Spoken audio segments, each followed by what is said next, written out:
Hi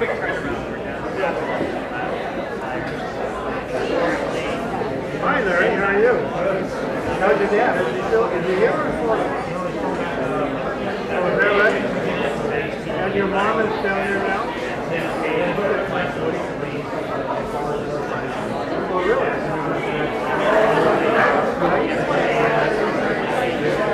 Did they go back? Well, yeah, they'll go back. Right?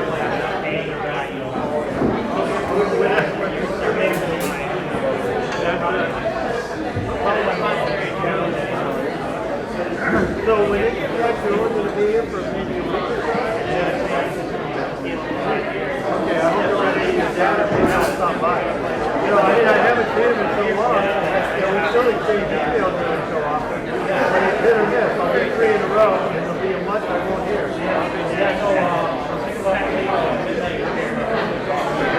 Good luck.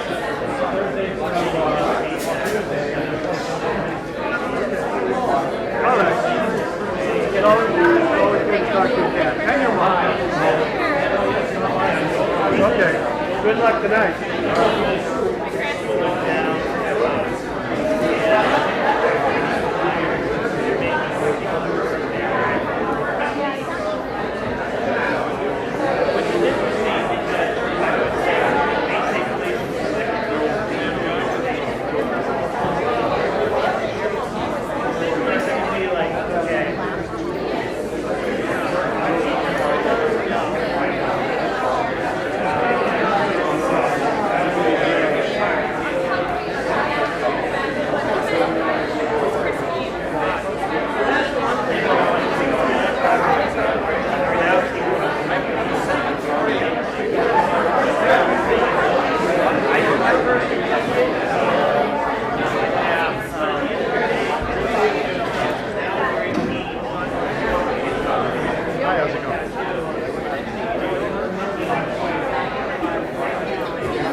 We've seen the squeal, so we're all set.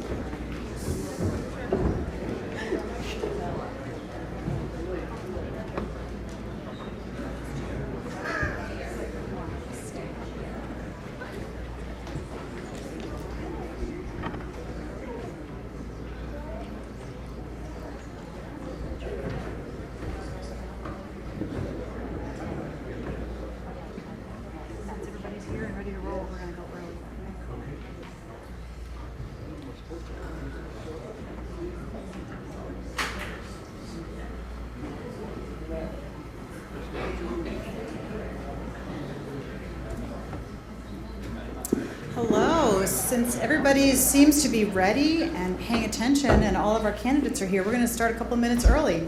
Maybe squeeze in an extra question. My name is Judy Meyer. I'm the executive editor of the Sun Journal, and I am thrilled to see such a packed room. This is great.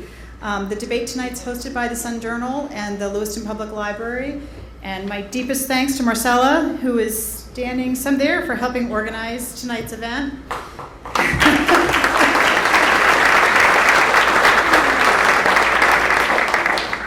We hope that the questions tonight and the answers that you hear from our candidates will help you make an informed decision soon. We're just a few weeks out. But tonight we welcome 5 candidates for the office of Mayor of Lewiston, seated in alphabetical order. To my far right, Shane Bouchard, then Mark Cayer, Ben Chin, Ron Potvin, and Charles Soule.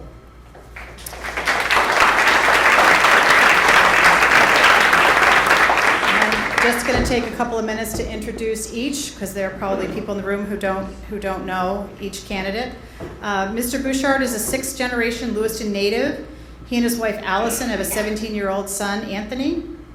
A graduate of Dirigo High School and Central Maine Community College, he owns Maine Home Recreation and Bouchard Lawn Care, both of which are located in Lewiston. For the past 3 years, he has served on the City Council representing Ward 4. Next to him is Mr. Cayer, who was born and raised in Lewiston and has been married to his wife Susan for 32 years. They have 2 adult children, Mark Jr. and Michael, and 5 grandchildren. He left Lewiston for a period of time and served as a police officer for 20 years, working his way to the rank of lieutenant. Currently self-employed, he owns Maine PI Service based in Lewiston. He served 6 years on the Lewiston City Council representing Ward 6 and was twice elected by his peers to serve as council president. He currently serves on the Western Maine Transportation Services Board of Directors. Next to Mr. Cayer is Mr. Chin, who came to Lewiston on a scholarship to Bates College. Although he originally planned on going to the cemetery, he quickly became involved in the community. Seminary, I'm sorry. That's terrible. I'm reading much too fast. We are all going there at some point, so. He instead became involved in the community and decided to put roots down here. He is now raising his children here with his wife, Nicola. A member of the visible community, he began his involvement in local issues in 2005 during the campaign against the so-called Heritage Initiative that would have demolished 1 in 4 affordable housing units in the downtown. Since then, he's worked as a community organizer at Maine People's Alliance on issues like protecting prescription drug coverage for seniors, increasing property tax assistance through the homestead exemption and the property tax fairness credit, raising the minimum wage, and taxing the wealthy to increase school funding. Seated next to him is Ron Potvin, who was born in Cambridge, Massachusetts. He moved to Auburn in 2000 and has been a resident of the Pond Road in Lewiston since 2014. A graduate of the Massachusetts Police Academy and the Maine Criminal Justice Academy, he is a former police lieutenant with the Watertown, Massachusetts Police Department, where he worked during the late 1980s and early 1990s. And he has been employed as a corrections officer with the Androscoggin County Sheriff's Department for the past 18 years. A former city councilor and school committee member in Auburn, he is a former director of the Massachusetts Christian Coalition, where he lobbied for pro-family legislation in Boston and Washington, D.C. during the 1990s. He is currently vice chairman of the coalition opposed to Lewiston-Auburn consolidation, and serves on the board for the Lewiston-Auburn Transit Committee, the Lewiston-Auburn 911 Committee, and the Lewiston-Auburn Joint Services Committee. And wrapping up our panel to my direct right is Mr. Charles Arthur Soule. So at this point, I'm going to turn the program over to Dawn Hartill, our moderator. By day, she's a security expert at TD Bank. Her actual title, this is doozy, is Vice President for Technology, Audit, Regulatory, and Compliance. In the rest of her life, it's a combination of stand-up. She works as a combination stand-up comic. She's a radio DJ. She's a very busy community volunteer, loving wife to her husband Dan, and supermom to 3 almost grown boys. So I'm going to turn the evening over to Dawn, who will explain the format tonight, and I thank you again for coming.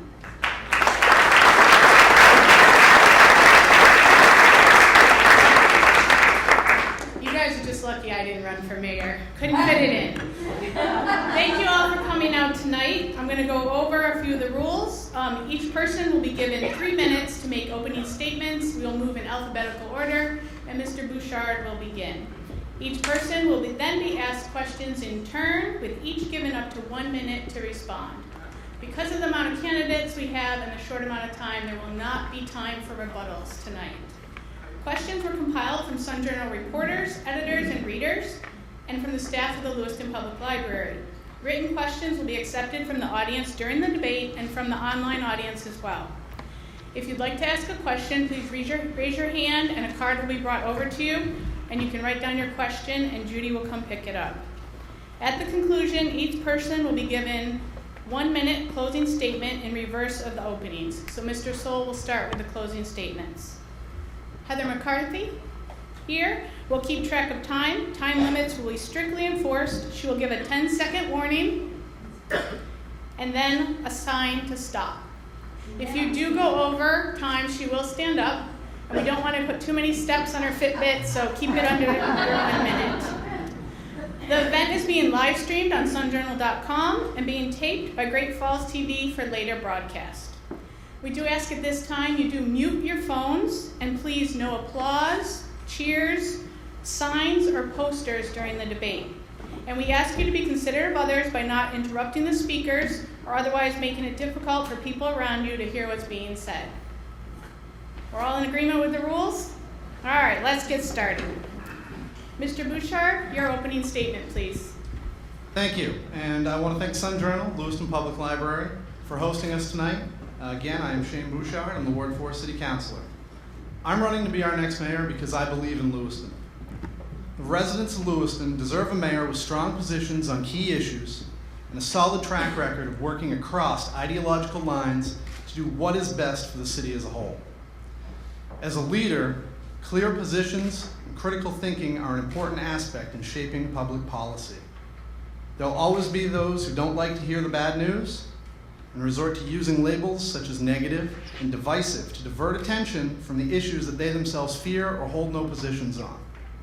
There's no place in our city government for that kind of divisiveness. Cooperation among city government and community members is key to Lewiston's success. And I look forward to having a great conversation about the future of our city with my fellow mayoral candidates. Mr. Cayer? Thank you. Lewiston is at a critical time right now. We need leaders who are here for the right reason. We don't need leaders that are here for the political parties. We don't need leaders that are here for special interest groups. We need leaders that are here for one reason, and that's for the community, the taxpayers, the citizens. There are 4 things that we need to do in our community to move it forward. 1, we have to get focused on our local economy. If we don't have a vibrant local economy, investors will not look towards Lewiston. We need to create a place that our children want to stay, have a family, buy a home. We need to create a place that professionals want to move to. We need a place that's vibrant. There needs to be artists and artisans to come into Lewiston to set up shop. We also need a marketable and educated workforce. That means a city council and mayor needs to work with our education system. And most importantly, we need to stop addressing poverty at the at the effect level, and we need to address poverty at the root cause. When our community starts focusing on those 4 objectives, we will see investment in our community. And as mayor, I'll always work to identify partners within our community that will help make that happen. Thank you. Mr. Chin? Thank you to the Sun Journal and trying again. Thank you to the Sun Journal and the Lewiston Public Library for hosting tonight, and all of you for being here. Particularly, I want to say I'm honored to be on stage with all the current and former city councilors that have really served our community for a long time and very well. My wife Nicola and I want simple things for our 2 kids. We want them to go to good schools where they can learn with classmates from all walks of life, a Lisbon Street where they can eat and shop, meaningful work opportunities so they can raise a family here, accessible senior housing for when we can no longer take care of them. And we're not there yet. Every other week, a drug overdose claims a life. Thousands in Lewiston don't know English, unable to enter the workforce or become citizens.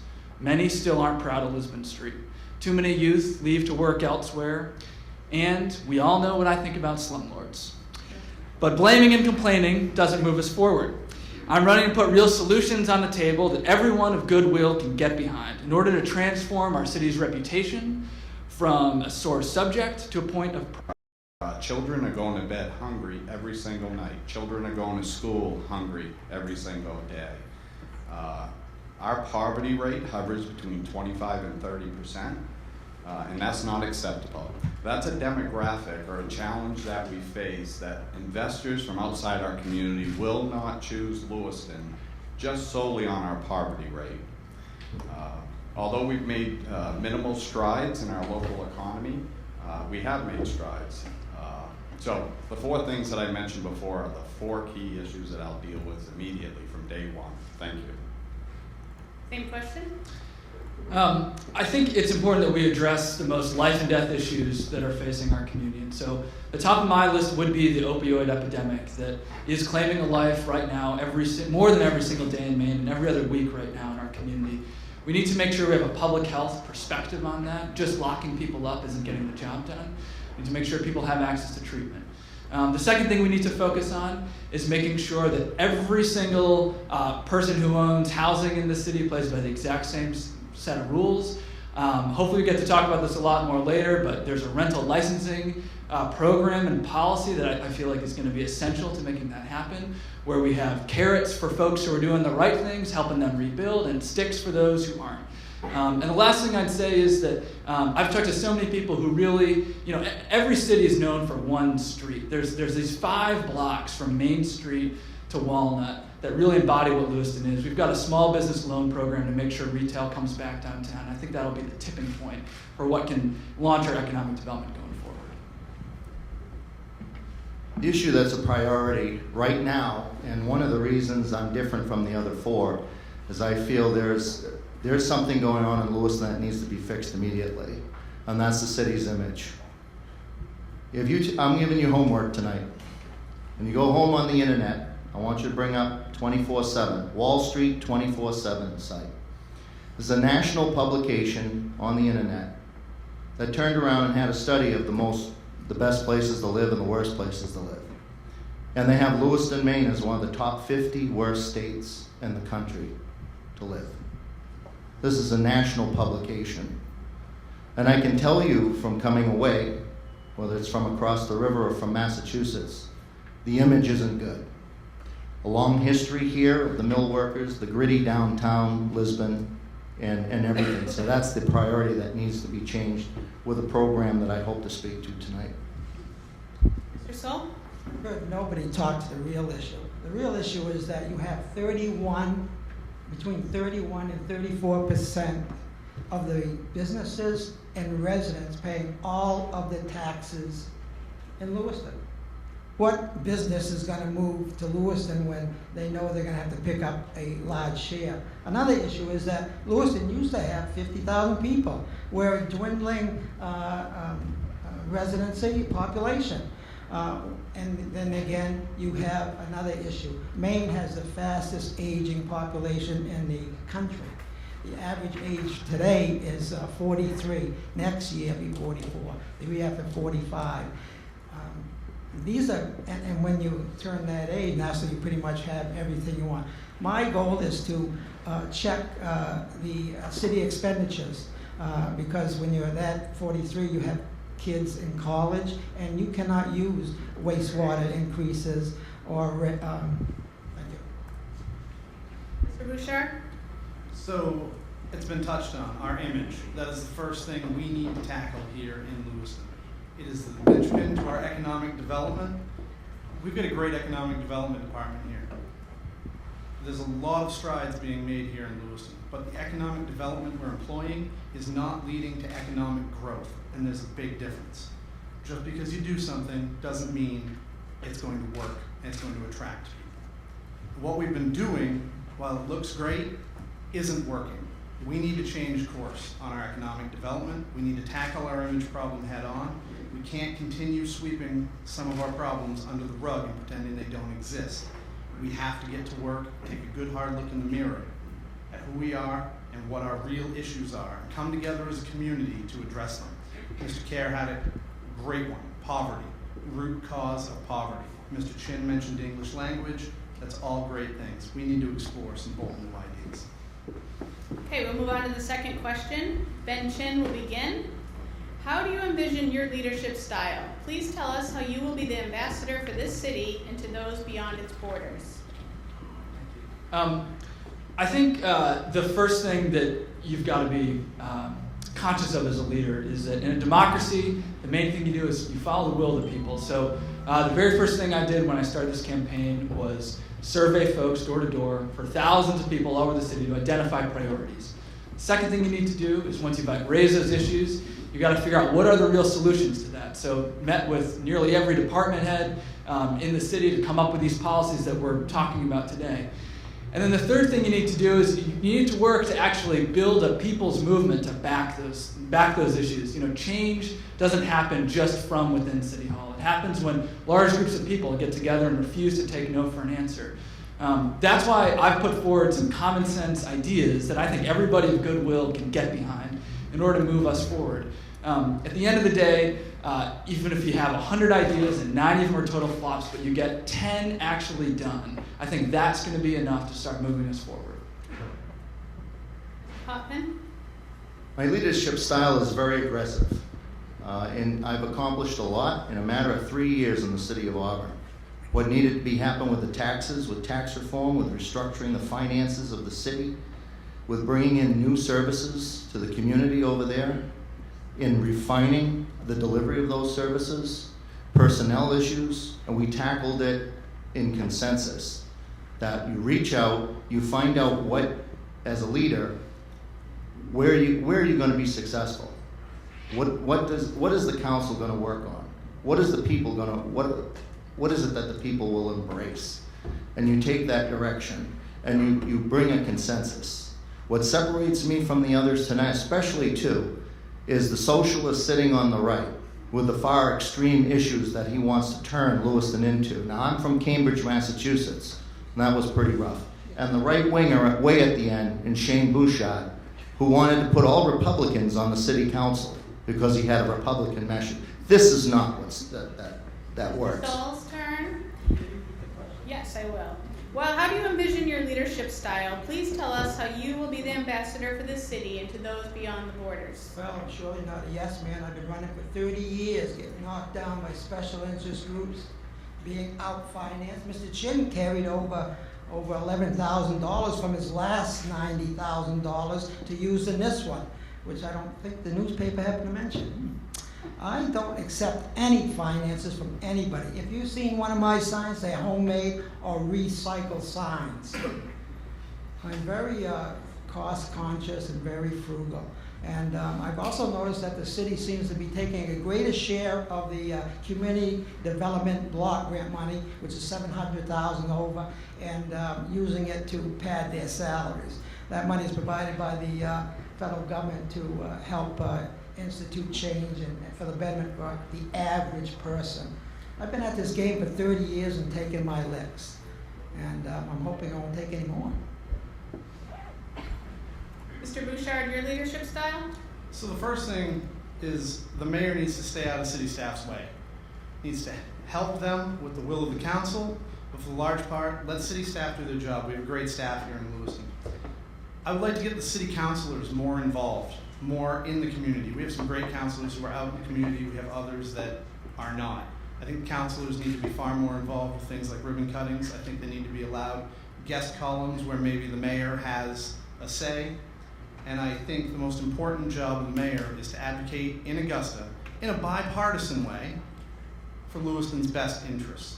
And Mr. Potvin, while you're going to try to frame me as Donald Trump here tonight, I will point out that in the last 2 years, my voting record has been more with our council president than it has with Councilor Mike LaChance, and you can look that up, that is a fact. So I am able to work across party lines for what's best for Lewiston. This is not a party issue. Mr. Cayer? I served 3 years on the city, 3 terms on the city council, 2 terms as the council president. My leadership style has been tried and tested. We had some of the most difficult budgets in those times, and I was able to bring opposing sides to the table to develop budgets that were sustainable for our community. I recognize partnerships in our community is what's going to move our community forward. We have folks like Project Tipping Point, Community Concepts, Bridges to Poverty. I will bring these partnerships together to address the 4 key issues that will move our city forward. And then finally, how I'll represent our city. I will be a champion of all things good in Lewiston. I'll be loud and clear. The state of Maine will know that Lewiston is a place to come to and invest in. Thanks. Okay, we'll move on to some audience submitted questions. At this time, if you have a question and you'd like to raise your hand, someone will come around and grab it, or if you need a card, just raise your hand. Okay? So Ron Potvin will begin with this. We seem to agree that we want young people to stay in Lewiston and raise families here, if that's applicable. How do you propose to accomplish this, and what are your thoughts on keeping them here? What services do you believe we need to provide? Lewiston needs to transition into a new community. Lewiston Auburn used to be the muscle of Maine 50 years ago. Since then, Portland's grown 5 times over and we've lost people. We're down to 75,000 people in the local area, folks. We're no longer the place that can do it ourselves. We can't compete against Portland. It's not about competing. I can tell you that with my experiences in Massachusetts. We had cities of 50, 60,000 strong working together. And that's what we need to do, is we need to work with Portland, align ourselves with the prosperity that's happening all along the coast and the opportunities. We need to be a suburb. We need to be the strongest, biggest suburb of Portland and develop in that way so that when Portland prices out, that community, the people in the community and businesses are going to start to come out to Lewiston to populate the area. We can't do it on our own. We have to be part of a greater vision, and the Portland vision is a pretty good one right now. Mr. Soule? My daughter works in Washington, D.C. My son lives in Virginia. They went to University of Maine and graduated from Lewiston High School. One of the major issues is getting taxes under control. People I talk to wouldn't think of living in Lewiston due to the tax rate. Once again, I must tell you that only 31 and 34% of the people and businesses are paying the taxes. Nonprofits are really making a dent. Take Bates College, it built dorms, had property that it acquired to do that, which took that property off of the tax rolls, and now it became non-taxable. You have the Coliseum, which is in financial trouble, and has probably made 2 payments since the city financed a loan for them. 2 payments, and that was 2003. So fiscal responsibility will be my game. Mr. Bouchard, how do you propose to accomplish keeping people to stay in Lewiston? Well, I think a lot of that goes back to image again. I think we really need to work hard on improving the image of Lewiston. I think improving the image of Lewiston will help bring business back here. If there are no jobs, we will not get the young people to come back after they graduate from college. We will not get new young professionals looking at Lewiston. It has to be about image, and the image will bring business, which will translate to jobs. We have to work on our single-family neighborhoods. We have to highlight our rural areas, places in Lewiston people don't even know about. We have some great neighborhoods. We need to work on our inner city housing. I believe the co-op model is a wonderful model for housing. I believe owner occupancy should be promoted more with our apartment buildings. We don't really see that anymore downtown, and it's too bad. We need to promote neighborhood parks. We can also not ignore the other groups of people in our community, like seniors, retirees, etc. Mr. Cayer? So one of the biggest travesties I think that we've allowed to happen in our city is our young people leaving as soon as they're out of school. And that's what we need to stop. We need to create a place that our kids want to stay in, they want to have a family in, they want to buy a home. And that's creating a vibrant downtown with retail, restaurants, a nightlife. We need to connect our community to our higher education institutions in this city, either by paths or walkways or biking trails. Our kids and other young professionals will come back here once they see we're starting to invest in our community again. And funds are currently available to do this. We just need to take that bold step and once again bring in partners that will help us do it. Thanks. Mr. Finn? I'd say wages and housing would be the two big things, and I was really proud to be on the team that helped raise the minimum wage last year, and we're going to see that continue to rise, and that's a big thing that makes it affordable to live in a city when you're young and starting out. On the housing side of things, I see several people in this room who have built market rate housing to attract the kind of young people that I know a lot of folks have in their mind when they think about this question. And while some of that is a little bit more expensive than the $700, $750 a month you'll have to pay for some of the most rundown apartments in this town, it isn't that much more expensive. And I think what we found is that when you actually build more housing, there absolutely is a demand for it. And the key is to do that, everybody's got to be playing by the same set of rules so that when you make that investment to rebuild that housing, you're not competing next door with someone who isn't playing by that same set of rules. The last thing I'd say is, Mr. Potvin, you can label opioid treatment and immigrant integration anything that you want, but I'd rather debate the issues tonight, not the labels. Okay, we'll move on to a reader-submitted question. Charles Soule will begin. What specific initiatives in education policy would you like to see implemented that would increase our high school graduation rate and the job readiness of our graduates? I'd like to see a program that works with businesses, and I would like to see an apprenticeship program started from the 9th grade on up. I think by the 9th grade, people should have their basics in, and if they want to explore a field, then their education should be utilized in that effort of fulfilling their dream. There are a lot of business around here, machinists, Poland Springs, LL Beans. You know, it depends what they want to do, and I believe that should be streamlined from the 9th grade as far as the education that they want. Teachers, you know, all the courses in. Thank you. Bouchard? So the first thing, in terms of initiatives to keep people involved, something that the very, very basic groundwork has just been laid for, and that is to provide some scholarships to some inner city and even other children in this community who are disadvantaged, who may want to join a rec program, learn to play a musical instrument, or join an art program. A scholarship fund like that could get some kids involved who would normally be out causing trouble, not focused on their schoolwork. I know those kids who are participating in those types of activities, when they get into school, they all have a common thing. They pass because they have to, because they love going to school. It may be sports or art or music that brings them there. It may not be the books, but whatever gets them there, whatever gets them through is great for our community. It'd be great for our dropout rate. The other thing I will mention too is I would like to see more focus on technical education and education in the trades. Mr. Cayer? So I apologize, Don, could you just repeat Yes. that? I was thinking of something else on there actually reading. No, it's fine. What specific initiatives in education policy would you want to see implemented that would increase our high school graduation rate and the job readiness of our graduates?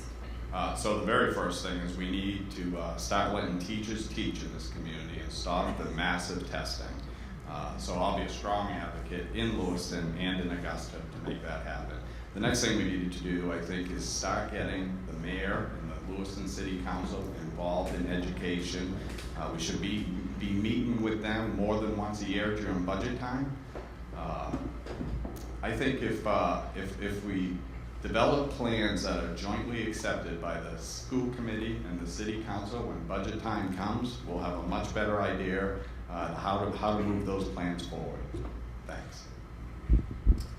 I was really proud to be one of the first candidates last time around to campaign on fixing Title I funding so that Lewiston would get more resources, the resources it deserves to fund our schools, and to make sure that our schools were paid their fair share by the state by raising the taxes a little bit on the wealthy to get us close to that 55% goal. And people thought that was kind of a pie in the sky thing, and here we are today after the voters ran a referendum drive.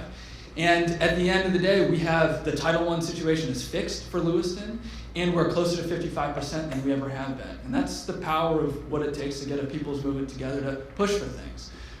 Rich communities have good graduation rates, and they don't have these problems. Poor communities struggle, and at the end of the day, it's about resources. It's about a society that works well for rich people, doesn't work well for anybody else. I agree with a lot of the other suggestions that have been said before it. I just say, these fancy educational reforms, I've just heard so much from teachers and parents that are frustrated with them. We need to let schools just get back to doing the basics. So I spent 3 years on the Auburn School Committee and got an education being there, learning what the challenges in school departments these days are.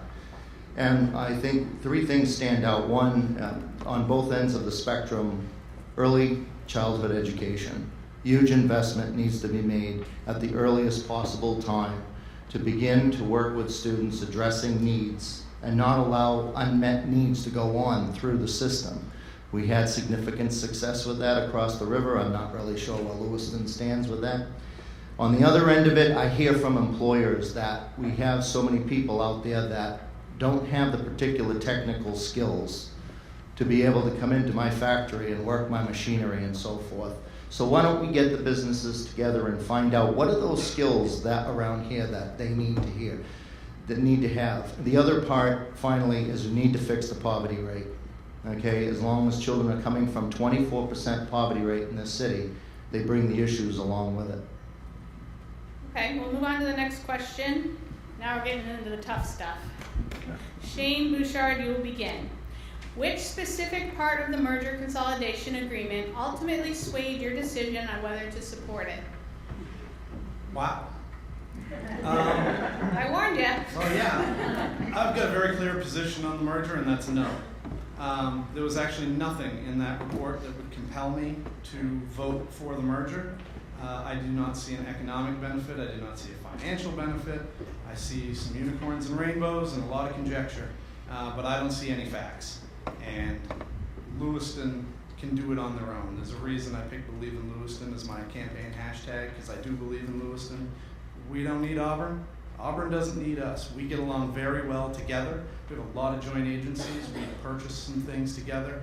We do cooperate with Auburn. There's not a wall between us, as some people would have you believe. We work very well with the city of Auburn, and we do not need to become Auburn. We need to do a better job at being Lewiston, and we can do that. So I do see value in a merger. I do agree with smaller government, and I agree, like Governor LePage, that if we did merge the cities, it would put our community in the forefront, and we should take advantage of that. And I disagree with Mr. Bouchard.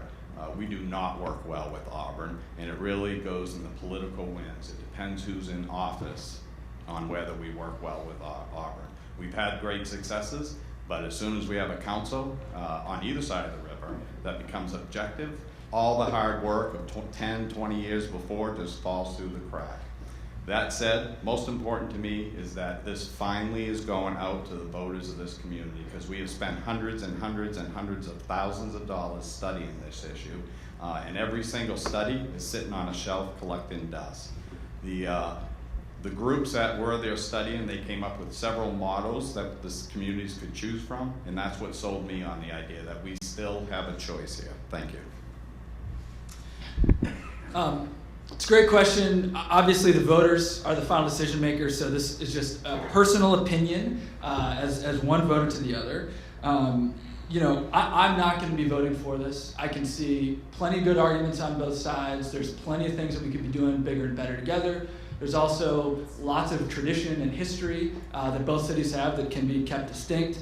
But for me, you know, I think both campaigns have asked us to take the document that was put forward very seriously. And there were several cuts in there that were a real concern to me. So first was for the fire department, losing positions there. The second was the people who we need to advocate for state and federal dollars, losing those positions. And the third thing was the vision statement around the schools just seemed to me like a recipe for further school segregation, and those are things I couldn't personally get behind. They're most of what the property tax savings were supposed to have come from. But at the end of the day, the people get to decide, and I'll be really interested to see what your votes are.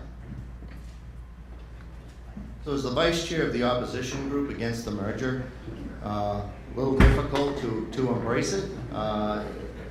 I'll give them one feather in their cap, and that is the idea that the two communities are trying to form an energy to try to work together. The problem is, and one of the items that I totally disagreed with, is it was too short-sighted. We shouldn't be doing this in one city and another. Okay, shouldn't be talking about mergers. Clearly, a lot of the successes we had in Boston were cooperatives working among as many as 60 communities. Your transportation, your recreation, your water resources. Okay, the models are already out there on better efficiency working in a larger scale. And I think that, you know, the reason two cities never merge in this country is because the finances are so disparate. And in order to put it together, as a cost that's involved, and that's why I opposed it. But working together, there's value in that. It just needs to be in a bigger regional effort. Other than myself and Mr. Potvin, we have three other wind blowers who seem to, which way is the wind blowing, and then I'm going to follow in that direction. When's the last time you heard other than myself and Mr. Potvin advocating no merger? I agree. I think we can work with Auburn. I was the 1973 class president at Ed Little. I grew up in Lewiston and Auburn. I went to Wallace School. I went to St. Joseph's School. I went to Montello when Mr. Connors was there. I know Mr. Saviano. He actually, I believe, saved my life. I was probably the first child not left behind. He kept me from being drafted in 1973 when 41,000 soldiers had already perished in Vietnam. I eventually went into service after high school. I thought it was an obligation because my father had served in World War II and Korea. And it was an obligation back then. Okay, we'll move on to the next question. Mr. Cayer will begin.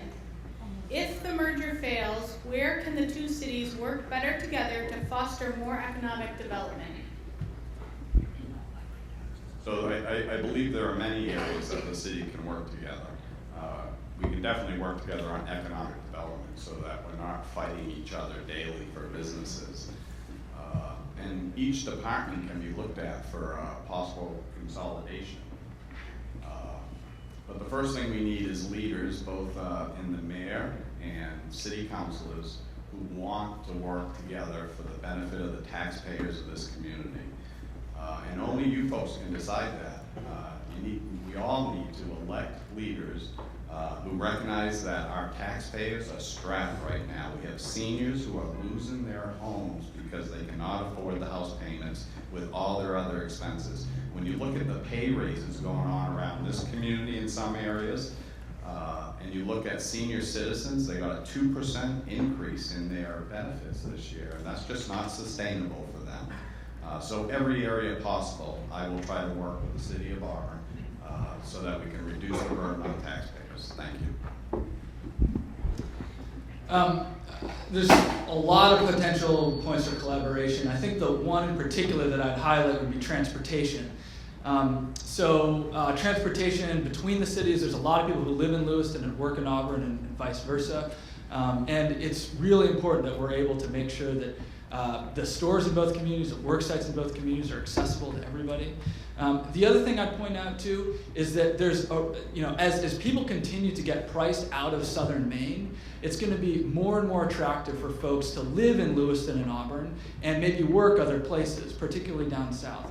And if we were able to expand the kind of bus services that we've seen with Concord coach lines coming in, the train that's been on the books, I mean, there's just a lot of good collaborative efforts that are bigger ticket items that it's hard to imagine just one city actually being able to pursue and land themselves. So transportation seems to me to just be one of the biggest issues that we could collaborate on more. So right off the bat, we have a hole to jump out of here, and that is the isolation, geographic isolation that we have in the state of Maine, plus the weather that we experience. Okay, so people say, well, what about economic development? What about working together? I think we come to a point in the city's time that you have to recognize there's going to be limited development in Lewiston, Auburn. Okay, when the competition is the coast, Freeport, Brunswick, Portland, this is what I'm talking about when we need to tie in. I do agree with Mr. Chin's assessment of the transportation needs. One thing that surprised me about Portland, I commuted to Boston for a while for a job. They have a commuter bus to Boston from Portland every hour on the hour. And that money from Boston is brought back to Portland. We have a microcosm of what we can do that way. With the commuter service down there every hour, people can get jobs down there, better wages, bring it back and invest into the community. We need to be part of the greater area. Would you repeat the question? Yes. If the merger fails, where can the two cities work better together to foster more economic development? They already are working together. They're working together with the airport and the water waste treatment plant. They even got a tree farm, which I really didn't appreciate. Why does the city need a tree farm when they're cutting out businesses that are supporting the tax base? But anyways, it's a tough one. I talked to immigrants from my part of town because I live in the downtown area, which is 1 square mile, by the way, is the poorest area in New England. Once again, and it's going to be very difficult because you've got a shrinking population. You're getting a population that will be 40. Average age of a Maine will be 44. It's going to be very difficult. And I think fiscal responsibility at the city. You got a city administrator making over $130,000 a year when the governor's making $75,000. Bouchard? Yeah, so I guess being against this from the day I got elected to public office and being also an executive board member of COLAC makes me a political windsock. But that being said, when this fails, there's still going to be some sentiment because some people are going to be voting for this merger. There is some sentiment in this community to do more to work with Auburn. And we need to take a look at ways we can do better. We need to look at our joint agencies, see which ones are effective, which ones that we need to bolster, and maybe some that we need to scale back on. I think one thing we can do, I don't have nearly enough time, under 60 seconds to expound on it, is explore an inland port authority around our airport. We have considerable transportation infrastructure there and shipping infrastructure around that airfield, and there are significant grant monies available for inland port authorities that we're not currently leveraging, and we could really do a lot with that in this community. Okay, we'll move on to a reader-submitted question. Ben Chin will begin.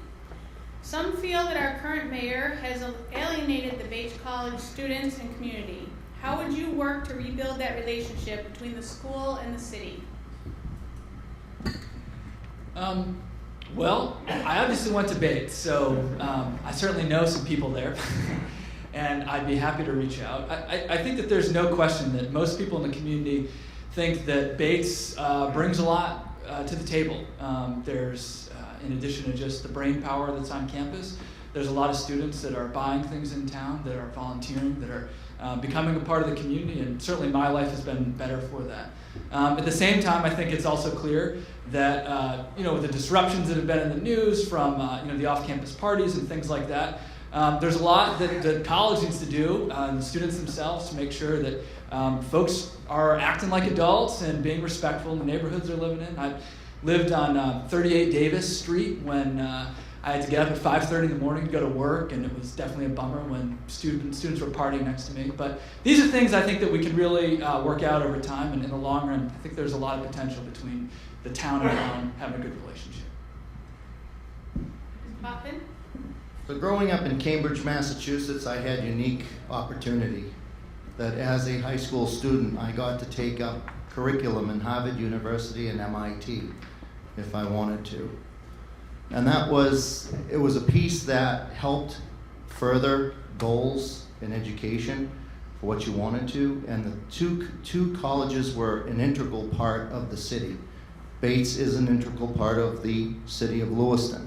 And immediately, this whole college should be more involved in our local education.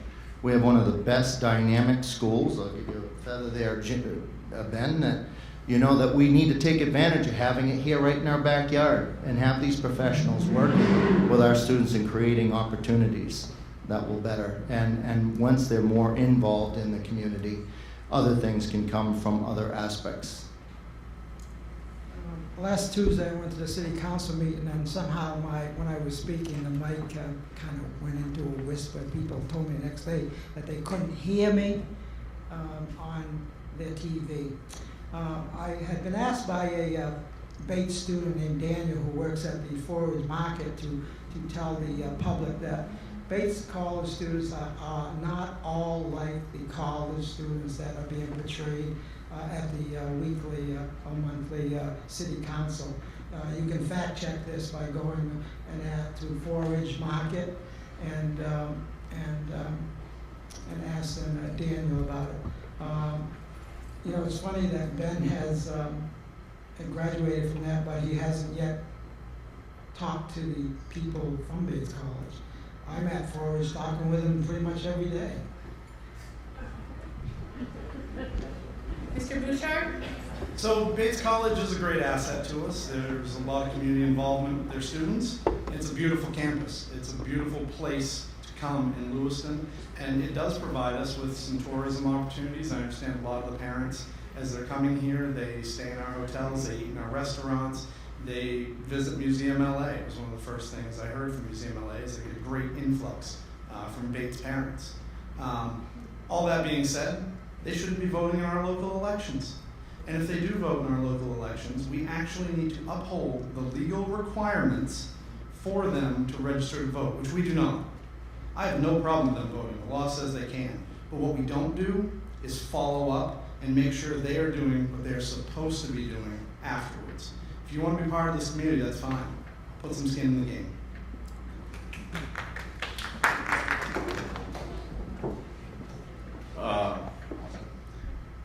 One, I think, first of all, we as a community need to recognize that Bates College brings so much value to our community.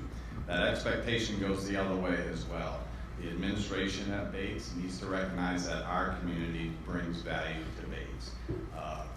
You mentioned the mayor earlier, or administration earlier, but both administrations, their president and their board, and our city administration and elected officials need to work together.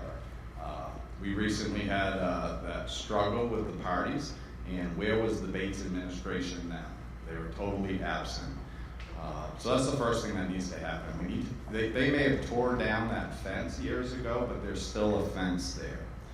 So as mayor, I'm going to proclaim loud and clear, Bates brings us value. We need to connect Bates to our downtown area, and that will help our economy grow. Thanks. Okay, we've had several questions submitted around the Bates Mill complex, so I'm going to kind of merge all those in. So if your question isn't asked exactly the way you wrote it, it's because there's multiples. Ron Potvin, you will begin with this question. Do you believe the city is on the right track with the redevelopment of Bates Mill number 5, or do you believe it's time to tear it down and build new? Okay, right off the bat, this is a very big piece about Lewiston. It's a very big piece that drags down Lewiston. Okay, I talk about the facade, the image of the city. We've had 2 burnt down mills that need to be cleaned up, sitting there for the last 10 years, and we've had this thing, Bates Mill number 5, empty for 20 years, with all these proposals about development. And Mr. Platts himself admits it's $70 million to fix this building. Well, why don't we tear it down and spend $35 million for a quality project? And why are we going to invest in a building that's falling apart and needs that much disrepair? This doesn't happen elsewhere. And my proposal is Project Phoenix, which addresses the redevelopment of the mills. I'm looking at tearing down that mill and creating an entertainment venue very similar to what Bangor has downtown and the successes that Bangor reaps from having entertainment right downtown and the revitalization of what it could mean for Lisbon Street and Lincoln Street. First of all, there were more mills than just Bates Mill that need help. You have the Androscoggin, the Hill Mill, you got Bates Mill, and then you got the Continental Mill. So you've got quite a few mills that need help. Another thing about the Bates Mill number 5, that's already under agreement with Thomas Platts. He has first dibs on that. So I think the city side can help Mr. Platts, but we're not going overboard like we did on the Bates Mill exit strategy, where $27 million was exchanged. We promised 3 parking garages, and we had to pay for every parking spot that they could create. And Mr. Platts was very smart on that because he jacked up another building. But anyways, I tell you, it all comes down to fiscal responsibility. Now you got to remember that the mayor is the only one that is elected by all of the people. The other wards are individual wards. You better have a mayor that can ride roughshod over the other 5 wards. Mr. Bouchard, your opinions about Bates Mill number 5? So I think Bates 5 is a beautiful structure. I think if it was rehab, it would be a crown jewel for Lewiston, for people coming across the bridge. They'd be able to see the revitalization of the city. Unfortunately, right now, it's an abandoned mill building, and that's the first image people get. Kicking an empty mill down the road in perpetuity is not economic development. There is no actionable plan currently in place to rehab Bates Mill number 5. That being said, Mr. Platts has done an excellent job with a lot of the other mills, and they're coming back. And there's still a lot of space in those mills. He's done great work there. But with no actionable plan, 10 years down the road, and we have lost development on that site. It came before our last city council. We have lost a key Lewiston business who wanted to put a signature building near that location. Had that mill been gone, there would be something new there. There would be something nice, there would be synergy in that area, and currently we still have an empty mill building. I would actually propose, as mayor, as one of the first things I would do, that the council put Mill 5 on a referendum for next year's primary election, because even if there is a plan for it, we still have to go to referendum on the parking garage. Cayer? I disagree with Mr. Bouchard that we've lost development, because it was, although close to Bates Mill 5, it wasn't on that property. When I first became a Lewiston City Councilor, I was an advocate for tearing that building down. My father had worked in that mill. I remember seeing him climb the steps, and I always considered it a warehouse of workers, low-paid workers. But then a young group of professionals came in and brought a design of what that mill could be. And that changed my thinking a little bit.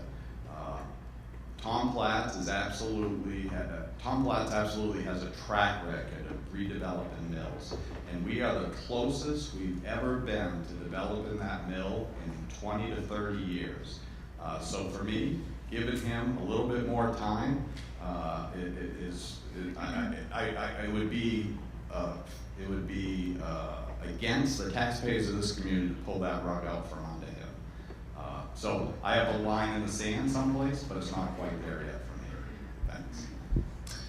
Talked to a lot of people who have been at Da Vinci's, work in the new TD Bank space, and I think that there's a pretty widespread held view that these redeveloped mills that have happened so far, some of the best things that our city has to offer. It's a really good mix of all the new innovative stuff that you can do, plus the tradition that our community had that makes us who we are.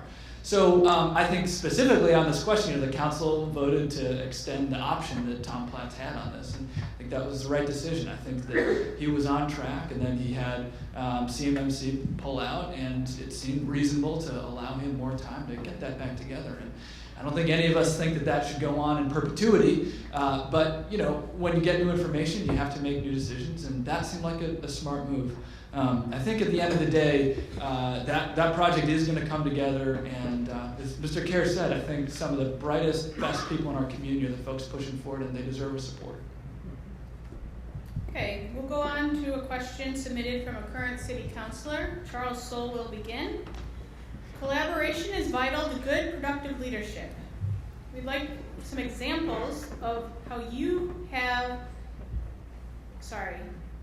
I would like to know what experience each candidate has with collaboration and what appreciates specific examples of your skills in working with diverse groups of community members in Lewiston around complicated issues.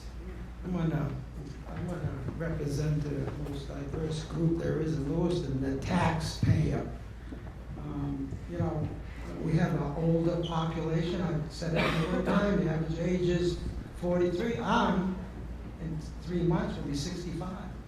There are a number of centenarians who will live until 90. They cannot take the increases in taxes and the fees like the wastewater runoff, rain tax increases. The fact is that the more you tax businesses around here, the more they go up on their goods and their produce. So it's a vicious cycle. Ben, let's raise the minimum wage. Good God, and then you do that, well, the rents go up, and then your food stuff goes up. All comes down to fiscal responsibility. The mayor is the #1 choice of the people, and he should represent over the city councils. Mr. Bouchard, specific examples of your skills in working with diverse groups of community members.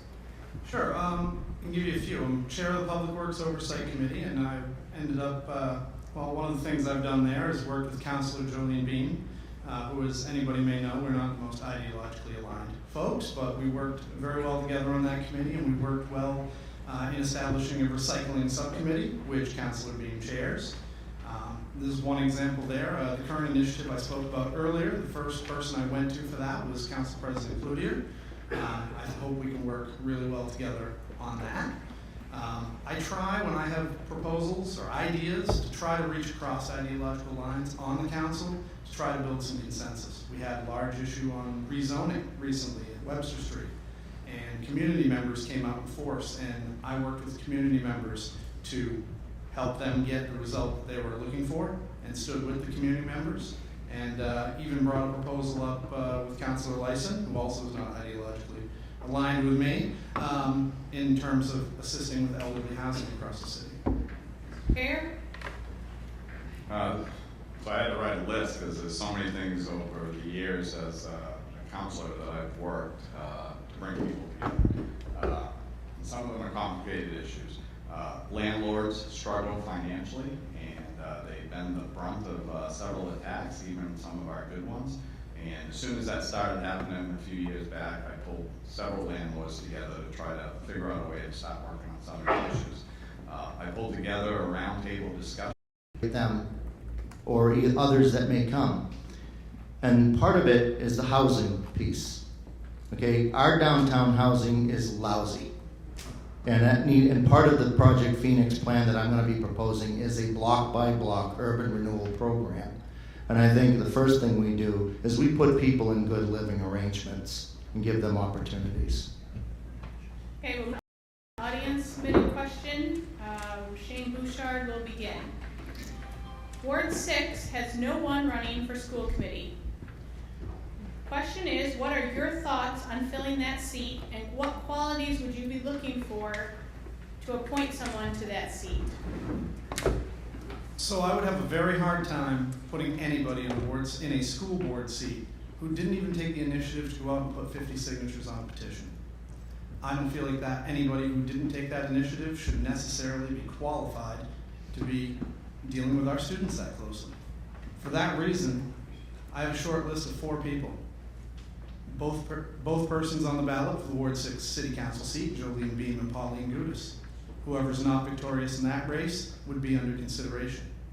I would also consider my fellow mayoral candidates, Mr. Cayer, who lives in Ward 6, and Mr. Potvin, who also lives in Ward 6 and has considerable school board experience. I believe that's a good pool to look into. I believe they did the work in the campaign to take the initiative, and they have a desire to serve. And I think any one of those 4 individuals would be an exemplary school board member. I believe the power of appointment is one of the most powerful responsibilities for the mayor. I've had several people approach me during my campaign for mayor asking if they could serve on the planning board or the school committee. And I take that really serious. So I'm looking forward to getting applications from community members who want to serve on the school board or the school committee. And then I'll look at the makeup of the school committee and base my decision on the makeup and the qualifications of whoever applies for it. Thanks. Mr. Chin? Yes, to return to this earlier theme of education as to how I look at this, I think that for a long time we've had parents and teachers and students have to deal with a lot of these sort of flavor of the month education reforms, and been things that have been pretty well intentioned but maybe not well executed, and they change a lot. And thinking about things like proficiency-based learning and all the standardized testing, teacher evaluations, and all these kind of new things that get taught up. And I guess the number one thing I would be looking for in a school committee member is realizing that at the end of the day, one of the most important, critical pieces of what makes a school work well is simply that you have the resources there to hire talented folks who can be trusted to fulfill their jobs because they love kids and they love the mission of the schools. We can't micromanage people, we can't stick with these flavor of the month things, and that's what I'd be looking for, and I think that's why the Lewiston Education Association did endorse it. Serving on past school boards, one thing I noticed particularly with education, is you need people 100% committed to the goal, to the vision. And the first thing I do is go and invest in my time in the McMahon, Montello, and Farwell communities and find the sparking plug.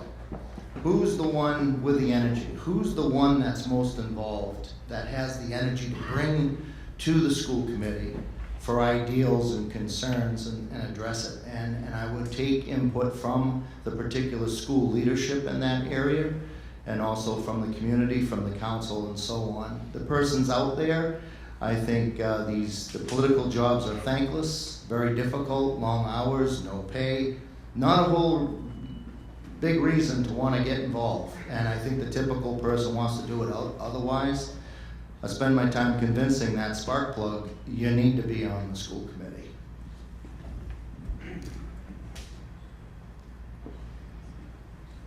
The last time they did a evaluation of the high school students, 34% of them couldn't even read and do math at a 12th grade level, and they were graduating from Lewiston High. Another thing is that I would want Lewiston to get back to basics and knock off all the BS, all this outside academic things. Let's get back to the 3 R's. That's the way we did it in our day, and I turned out real fine. You know, I don't know too many people here that's flown around the world and catapulted off aircraft carriers. Now, getting back to basics is very, very important. We don't get really off track on that. And for my recommendation, I would be recommending Jason Lavoie, who gathered praise by Mr. Bill Webster to the city council meeting. So, thank you. Okay, the next question will begin with Mr. Cayer. Should Lewiston be more aggressive about attracting chain and formula restaurants to the city? Lewiston does not currently have a Starbucks, a Chipotle's, Five Guys, or Target, brands that millennials look for when relocating to a city to work or live. How would you attract millennials when we do not have any modern day brands to attract them, especially downtown? So, you know, one of the first things I said is large outside investors will not choose Lewiston right now because of our demographics and our challenges. Our poverty rate is a key indicator that keeps all these chains out. So, first and foremost, we need to focus on our local economy, create a vibrant local economy, and we already have funds available to do this. We just need to shift it from trying to chase the big fish to our local economy. We need these mom and pop stores back. When outside investors see that we have a vibrant economy, they're going to want to come here. And then the other three things, and I know I'm going to run out of time, but creating a place that young people want to live, professionals want to live, having a marketable, educated workforce. I know I keep saying that over, but that's the only thing that's going to bring the outside investors to our community. And we have the means. We shift so much money to try and get the big fish right now. That just needs to change. Thank you. I guess speaking as a millennial, I have a little bit of a right to disagree with the premise of the question. Personally, when I'm looking for a quick bite to eat, I like to just go grab the ready-made sandwiches at Forage. If I'm looking for something to drink, I'll head over to Guthrie's. I think there are plenty of great independent restaurants of all price points and kinds that are in our city. I would actually not favor an economic development strategy that's centered on bringing chains in. I think if you look at the places in this country right now that are doing really well, that have a ton of young people, they're the places where there's lots of unique things going on. What gives a city place and character and vibrancy and sets it apart from other communities is the creativity of the small entrepreneurs that decide to open up and say that they've got this particular way to make a smoothie or a burrito that nobody else has, and that's where I want to spend my energy focusing. I think we have that talent right here and we should focus on that. So as a lobbyist that traveled the country, I had an opportunity now, I think I'm over 250 locations throughout the country. And I've seen how cities have developed and how they integrate and what they have to offer their community. One of the things that holds back the Lewiston-Auburn area is your market. Lewiston-Auburn is one of the smallest commercial markets in the country. Again, leading back to what I've always been talking about, integrating with Portland. Portland has a 500,000 market, and we have 75,000. We don't have an awful lot to offer businesses up here to want to come up here. Again, we're focused into a suburban culture, and we have to take advantage of it. How can we develop that suburban culture? Part of it is you have to, we 24% poverty rate in the city. We've got to get people to the jobs. We develop our transportation infrastructure. We let people go to Portland, make the higher wage, come back, bring that money in. Now you have financial impact that businesses may look at. Okay, what's there for a market? Should Lewiston be more aggressive about attracting chain and formula restaurants to the city? And how do we expect to attract millennials when we do not have any modern day brands to attract them? They can do restaurants as long as they aren't vegan. I'm getting tired of vegan. But anyways, I just spoke about, going back to like journeyman trades or,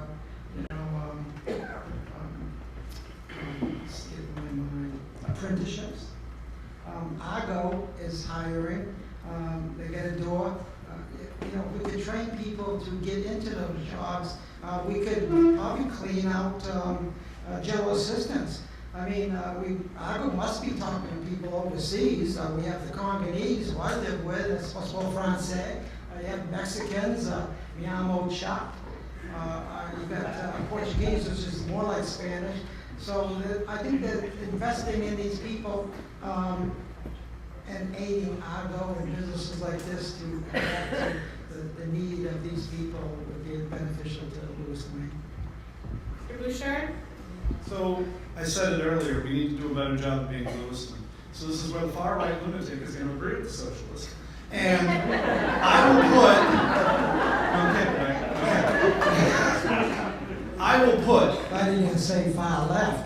right? I'll put Fuel, Mother India, Forage, Ben's Burritos against any chain restaurant out there.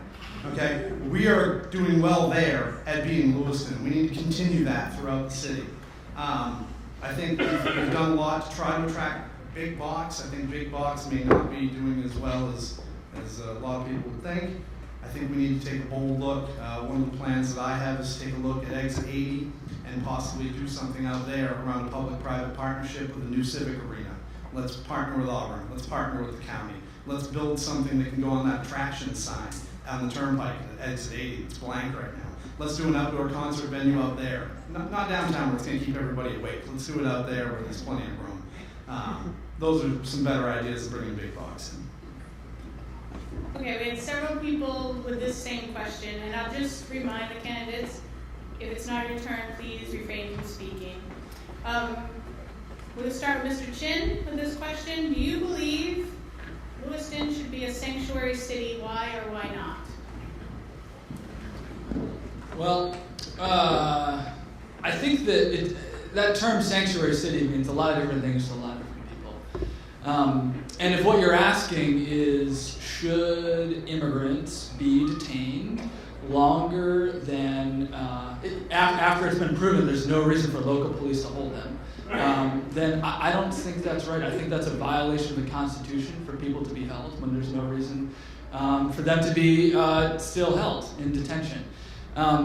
That is my understanding of all of that law is meant by the people who are advocating sanctuary cities. It's just people's basic constitutional rights. They're based on personhood and not on citizenship.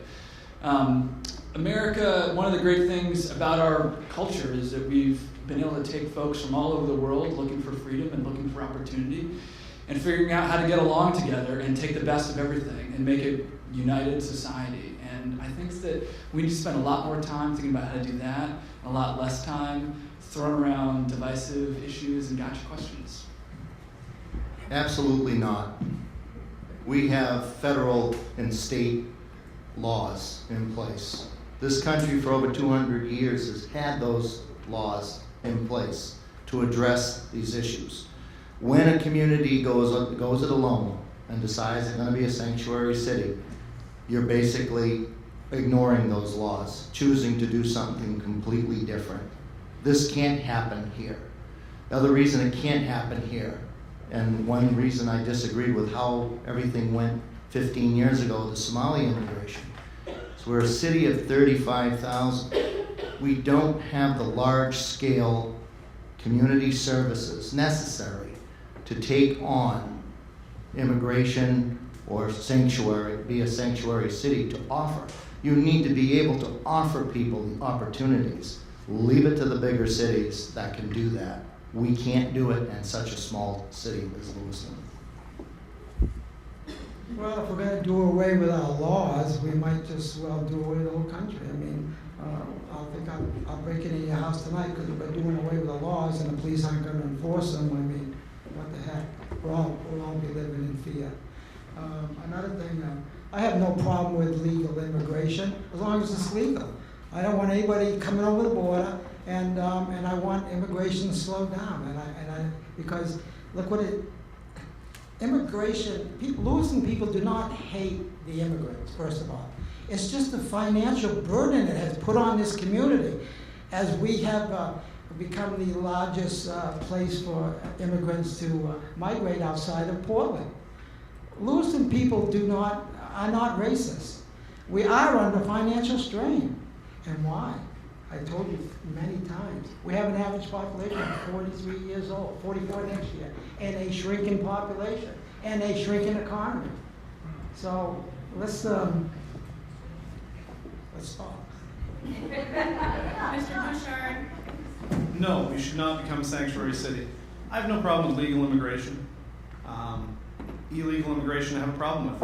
Illegal immigrants actually hurt the legal immigrants because they take the vital services that we have in place, and those services are costly, and we only have so much. When we are elected city councilors, even the most basic office, we take an oath to the United States Constitution.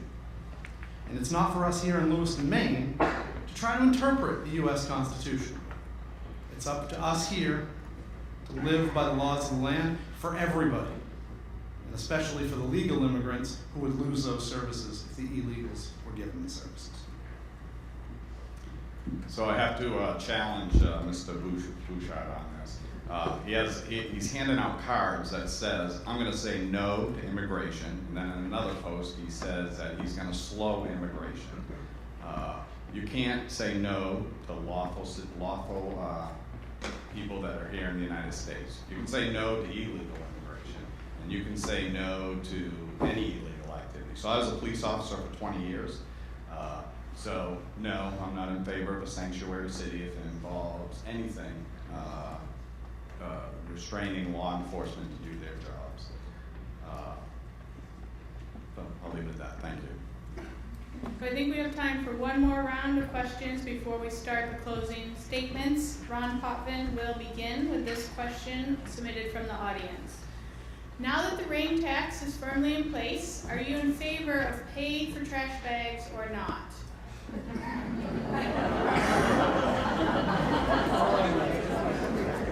Well, what a way to end the night. I'll be honest with you, and this Auburn City Council during our tax crisis years 10 years ago, we brought it up. We took a look at it and we evaluated it. And, you know, we actually felt there was some benefit in the long run. The problem is to get it started, the short term, the compliance, what goes into it. The thing I liked about it was the recycling piece. We don't do enough recycling, and it was an opportunity to kind of jumpstart that. And that was the only positive I kind of saw from that. The cost piece, it would take too long to materialize for the average taxpayer. That's something, that's an issue I would like to see out to vote and see what the people feel about, because I think there's pros and cons to it that, you know, it's a very dynamic issue that needs a little more evaluation. Just my comment tonight. My grandfather immigrated from Quebec, Canada. My father was a first-generation American. However, on the Mayflower, that was my family's soul, George Edward Soule. So we came on the Mayflower. I'm working with two halves of the pie. I believe that what was good for my grandfather and was good enough for my father should be good enough for me. So I wouldn't buy no trash bag. I'd dump it in a dumpster up front here.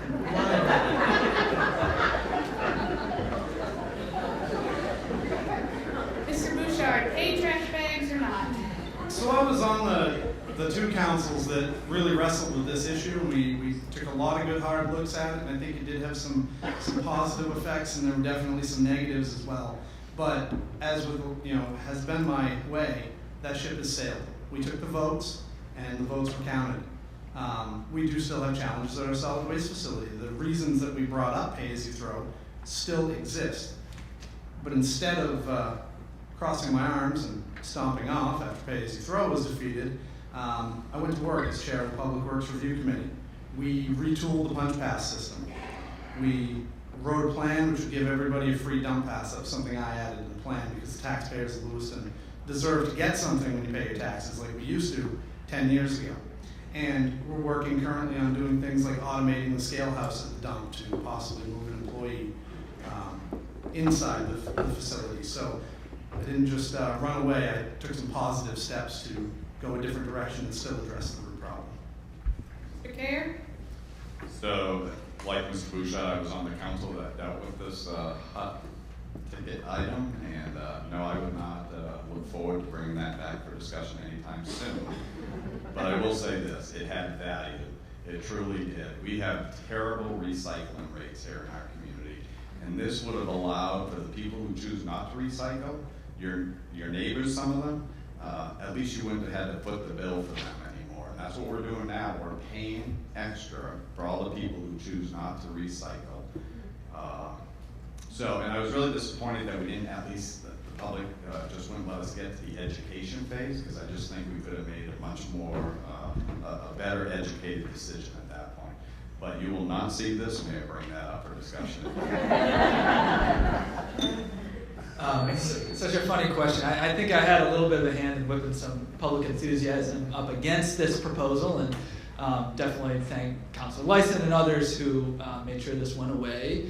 On the subject of trash, I think the one thing I direct folks to is, on the website, we talk about one of the little known facts I think a lot of people don't necessarily appreciate, which is when you own a multi-unit building of a certain size downtown, you actually don't get trash removal with your property. And there's a lot of folks that really struggle with that, and it's one of those things where when you buy a building and you're trying to do the right thing and then you get hit with that extra cost, it really makes it that much harder to have the property work out with the bottom line. So That's why we have in our proposal resources that we've identified to actually make sure that folks can get that trash removal for free. I think this is one of these basic public goods that I think others have talked about, where you just sort of assume when you pay your property taxes, you're getting police and fire and trash and these basic things. And I think that there's a way we can extend that to folks who own multi-unit buildings downtown as well. Okay, so we will start now with the closing statements. Each candidate has 1 minute for a closing statement, and we'll go in reverse order of the opening statements. So Charles Soule will begin. First of all, this may be the last time you see me on the stage. I won't be running for mayor again for the next 30 years, I'll tell you that. This is my 8th attempt to be mayor of the city of Lewiston. I tried to advise the city. I once tried to start a people's initiative against the base mail exit strategy because nobody reads the contract but me. Right here is the consolidation report. It's 53 pages. It says that Lewiston's side of the savings would be $1,150,000. Well, I talked to Mr. Webster, superintendent of the high school, and he says that the teachers' part of the budget is $25 million. And what they're doing is they're getting a 3% raise for every year they're with the school system. Well, that first year would be $750,000 savings if they didn't take that raise. But you gotta remember, they're getting a 3% every year they're with the school system. Mr. Potvin, your closing statement? Okay, so I've introduced myself to you. I'm in Lewiston now. I'm here to stay. I have family here. I'm committed. I have experience that I'm going to say brings me a little bit more vision, the experience to get things done. Lewiston's a city that needs a lot done. We need to fix our mill sites. We need to fix our housing. We need to address the fact we have 24% poverty rate. We have to address the heavy addiction, alcohol and drug addictions in town. One of my proposals is that Project Phoenix. This is where everybody falls off the chairs. It's $60 million I'm going to be proposing. $40 million in borrowing, $20 million in grant funding through HUD, through EPA, and other pieces. If you want to fix your city, I'm a candidate that will bring the ideas and the energy to do it. Do you like your city the way it is now, or do you want a brighter future? Thank you. Mr. Chin? Lewiston has tremendous potential. If we had some new ideas, new energy in City Hall, we could be getting a lot more done. I've done my best tonight to lay out the plans to do exactly that. And unfortunately, in the same way that we closed out the debate last year, the last thing I'd like to say, especially given everything that's been in the news about sexual assault, is that if you look at this stage, it's not representative really of our community. And I think that there's a lot more that we can be doing to make sure that we have a gender equity analysis of the policies and the practices that our city needs to move forward. Dozens of people in this room statistically will experience sexual assault, will have experienced gender-based wage discrimination on the job, and that isn't right. It's unfortunate that we don't necessarily have a candidate slate that allows folks all those options, but one thing I can say as a mayor on this issue and all the others is that any good idea that you have to take on any of these fights, I've got your back, and I hope you have mine. Mr. Cayer? I'm really excited at the possibility of serving as mayor for this great city. We have many challenges here, and the only way we're going to be able to address these challenges is focusing on the 4 key things that I spoke earlier tonight on. What I promise you as mayor is on day 1, I'll start working on those. The next thing I promise is that I'll serve with honesty, integrity, and I'll always advocate and champion for our city around the state. So I ask for your vote on November 7th, and I wish everyone at this table good luck. Thank you. Mr. Bouchard? So again, thank you all for being here tonight. We heard a lot tonight. Heard the city referred to as your city a few times. I believe this is our city. We heard a lot about what our challenges are. We all have a minute to respond. I don't think any of us have the time to actually tell you what our solutions are here tonight. But I would encourage you, at least on my end, to go to Shane Bouchard for Mayor 2017 on Facebook. You can find my positions. I'm sure all these gentlemen have theirs posted on the internet as well to actually tell you how we're going to address those challenges, not just identify them and only use 4 key points to solve them. So I hope you'd all give that a look. I want you all to know that I would be a mayor who's willing to take on our challenges. We need a leader. We need someone who will engage the community. We can't default every position to a community discussion. I ask for your vote on November 7th and to join me in finding common sense solutions, exploring bold new ideas, and making Lewiston a better place for all of us. Thank you. With that, we've come to our conclusion of the debate. We want to thank the Sun Journal for hosting us, for the Lewiston Public Library, also thank Great Falls TV and each of our candidates, and thank each of you for coming out tonight. Please remember to vote.